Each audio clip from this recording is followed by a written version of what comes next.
So I believe that economic inequality and affordable housing are the biggest issues in Cambridge. And at the city council level, what we need to work on is creating opportunities for our residents to succeed. I want to work on things such as bridging the digital divide. Right now, some of our residents do not have access to the internet. I consider the internet to be a basic human right. And when you're looking at our public housing, for instance, 30% of our housing authority residents lack access to the internet. That's unacceptable. Our goal as a city should be nothing less than 100% internet connectivity for all residents. How do you do your homework when you don't have internet at home? The libraries close at 9. How do you apply for jobs or colleges? How do you get ahead in the world without the internet? So that's one thing.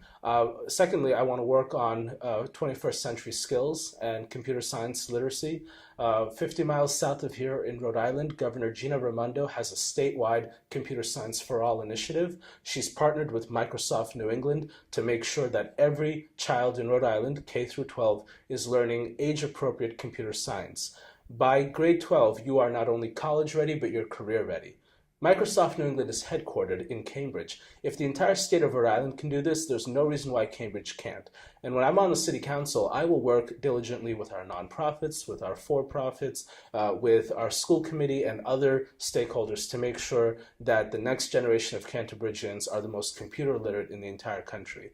This is an important component of also making sure that Cambridge residents share in the success of Kendall Square. Oftentimes you'll hear criticism, whether it's true or not, you'll hear criticism that a lot of residents in Cambridge are not benefiting from the success in Kendall Square. And part of that is we're not preparing our youth for those opportunities. And so when you think about economic development, I want you to think about workforce development. I want you to think about 21st century skills. And this is something that the whole city needs to be involved in at the city council, school committee levels, and also within our civil society.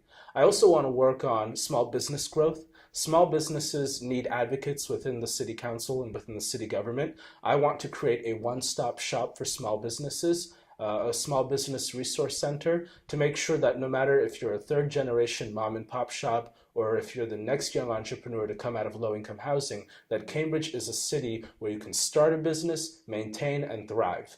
And of course, most importantly, is housing. I want to tackle our affordable housing crisis, but it's going to take everyone's effort. It's a nuanced issue, and I think that every option should be on the table until it's not feasible. It's going to take an entire menu of solutions, including the city financing the creation of more affordable housing, which we're doing in this fiscal year budget for the first time, working with developers to make sure that the units are family sized, making sure that the units are placed in transit-oriented areas such as Central Square, Kendall Square, etc., making sure that we're working with small landlords, making sure that we're creating pathways to home ownership, making sure that our universities are building graduate student housing to free up residential units for other people. I think, when it comes to housing, we're going to need to make sure that we're convening a lot of people. And that's what I'm best at. I'm best at convening people, convening the stakeholders to make sure that we're coming up with solutions.